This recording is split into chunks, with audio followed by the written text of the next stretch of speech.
Today's topic is about apoptosis and disease. Maybe you are all familiar with this term apoptosis. Apoptosis is programmed cell death, PCD for short.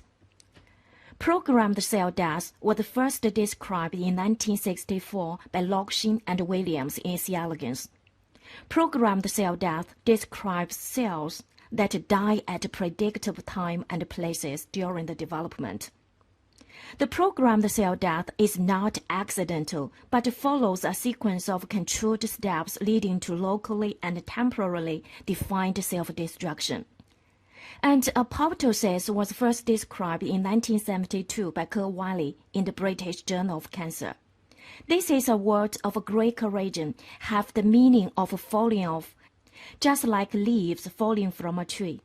This death is an integral and necessary part of the life cycle, not accidental either. Apoptosis describes the controlled dying of cells, which contrasts with necrosis. Sometimes these two terms can be used interchangeably. From this statistical diagram, we can see that the publications about apoptosis were very few before the 20th century. And the study on apoptosis did not cause too much attention. Till the beginning of the 20th century, the publications on apoptosis increased rapidly. Why, at the beginning of the 20th century, did apoptosis cause too much attention? Because the 2002 Nobel Prize in Medicine is the research findings on apoptosis. 3 scientists got the Nobel Prize in Medicine. They are Sidney Brenner, Robert Toffitt, and John Saston. Much of the research has come from genetic studies in C. elegans. You know, initially C. elegans has 1,090 somatic cells that are generated.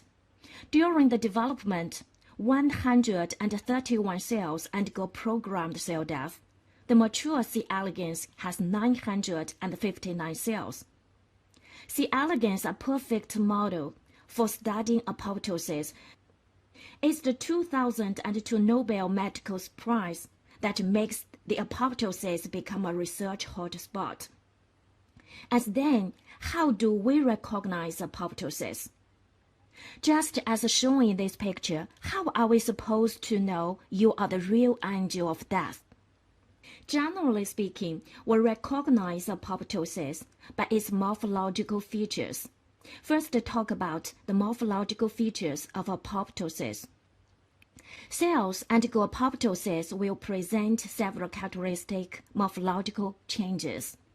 The first one is the change of cell shape. The apoptotic cell shrinks and shows deformation and loses contact to its neighboring cells, just as shown in this picture. The second change is about chromatin. Its chromatin condenses and migrates towards the nuclear membrane, known as chromatin margination.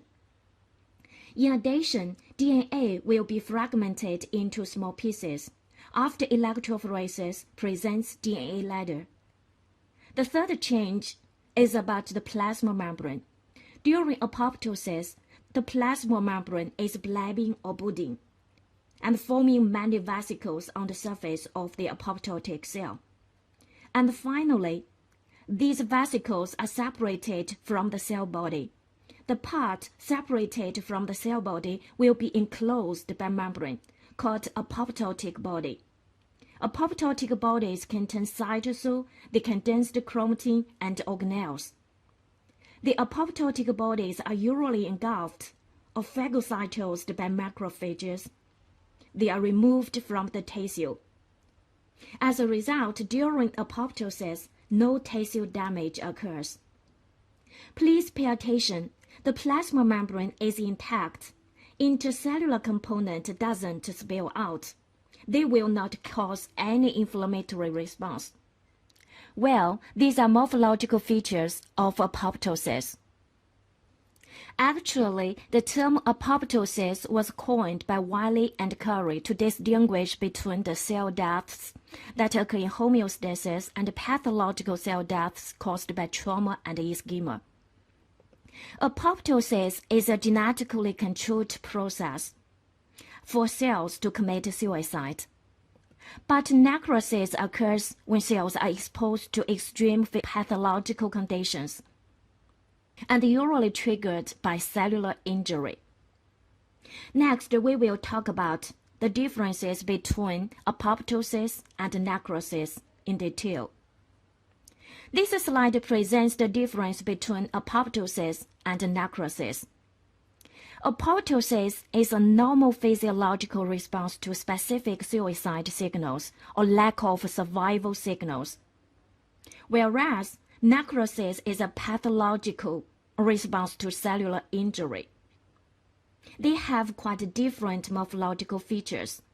As for apoptosis, chromatin condenses and DNA fragmented, showing as a DNA ladder. The cell shrinks without membrane rupture as the cytoplasm is blabbing and the cellular contents are packaged in vesicles, known as apoptotic bodies. And apoptotic bodies are phagocytosed by macrophage.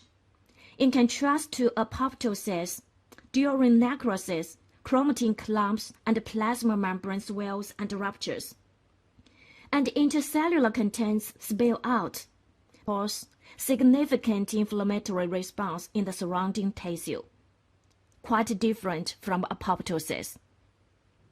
Why are the morphological features of these two modes of cell death different?